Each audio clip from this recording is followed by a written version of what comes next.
Welcome to Let's Talk About, and this is my second video. The first video I also talked about abortion, and I kind of went through a few of the common arguments that those on the pro-choice side try to make against the pro-life side, and why most of those don't make any sense using facts and data. And today I'm going to kind of expand on that a little bit because that video was getting already a bit too long, and there were a few topics I didn't quite get to. So be sure to check out that video, and in the future I hope to be putting out more or less one video a week with different topics, so be sure to check it out. So the first topic I want to talk about today is the idea from the pro-choice side that those who are pro-life are just a bunch of men and that they're trying to control women's bodies.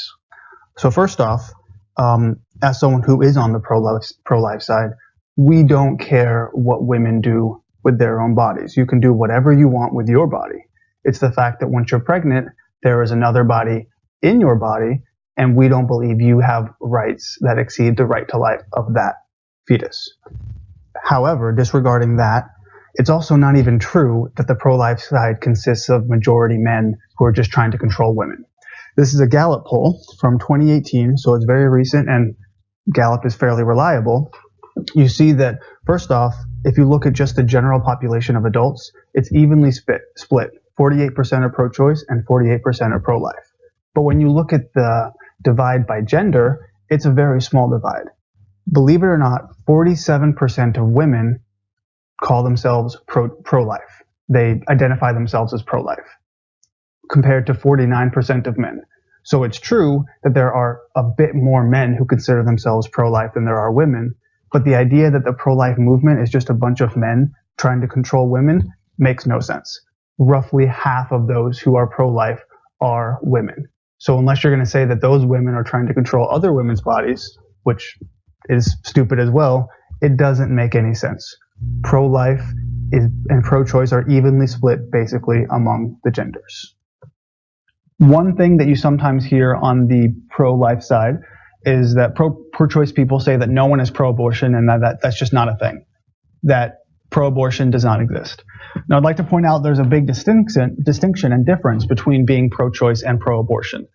Pro-choice are those who may not like abortion, but they view it as a necessity in cases, and so they don't want it to be illegal because they think it needs to be necessary for women to choose for themselves.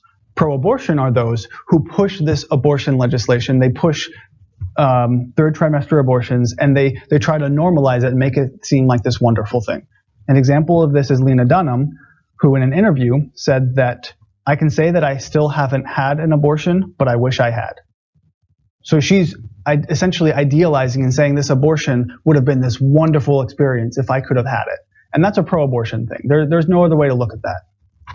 Similarly, there's this shoutyourabortion.com movement, which you can go look at, and if you want to kill some brain cells, read some of those posts because they're pretty bad. Anyway, their slogan is "Abortion is normal." And they sell this sweatshirt here on the right-hand side that says abortion is freedom. So abortion is normal and abortion is freedom. They're normalizing abortion. That's what their movement is trying to do. And they're trying to equate it with something as inherently moral as freedom.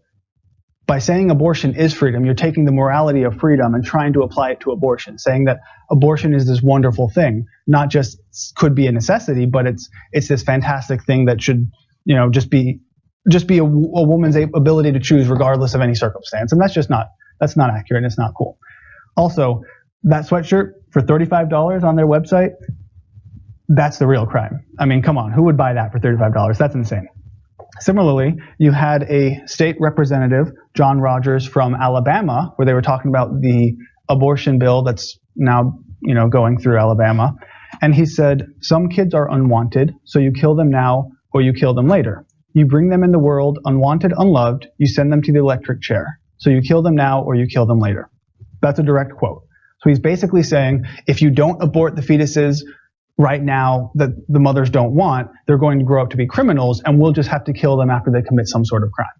So not only is he advocating for punishing those who have yet to commit any crime, he's saying it as if it's a fact, like it'll happen. That's a pro-abortion stance right there as well. Okay, so this is the last point that I want to make. I'm sure you've all heard about Brian Sims, the representative from Pennsylvania. who acted in a very pro-abortion manner. So I'm just going to show this video and kind of let him speak for himself, if it loads. Representative Brian Sims here, and I am outside the Planned Parenthood at southeastern Pennsylvania. Oh, no, they're leaving now. What we've got here is a bunch of protesters, a bunch of pseudo-Christian protesters who've been out here shaming young girls for being here. And so here's the deal. I've got $100 to anybody who will identify any of these three. So we're I'm going to donate to Planned Parenthood. Babies. I'm going to donate to Planned Parenthood. So look, a bunch of white people standing out in front of a Planned Parenthood, shaming people. There's nothing Christian about what you're doing. Okay, so first off, this guy, he took this video himself and he posted it to Twitter, I guess expecting some sort of positive reaction. But in this video, he is virtually harassing a group of young women. They kind of look like they're teenagers, or at least fairly young, much younger than him. And he is trying to dox them. He's trying to pay someone to give them their names, presumably, so that he can call them out. That's doxing. He's an elected official trying to dox young teenage girls. And that's just straight up creepy. But besides that, he accuses them of racism and all sorts of things. And he's essentially saying, if you're out here disapproving of abortion, you're this horrible, unchristian-like person. But it's pretty evident, based on this video and the backlash he received, that he was being the pretty messed up person, right? So I just want to contrast that and the previous things I've mentioned with the old Clinton saying about abortion in 1996, when Bill Clinton said that abortion should be safe, legal, and rare. Now, they still believe it should be safe. They should believe it should be more legal with virtually no restrictions, but they don't really believe it should be rare anymore. As a matter of fact, this past week, both Bernie Sanders and Pete Buttigieg, I don't know how to say his name, it's so hard, but both of them, who are Democratic candidates for the presidency, were specifically asked about any restrictions, any at all, that they would place on abortions. And both of them said you should leave that up to the woman and her doctor. Essentially, they do not support any abortion restrictions at all. That is so very far away from safe, legal, and rare. Okay, so I'm already at 7 minutes, so I'm just going to end it here. Go ahead and, like always, check out my sources down below if you want to find these videos and these statistics. And be sure to check out the videos that I will be adding in the future. Thanks for watching, and make sure you subscribe and like.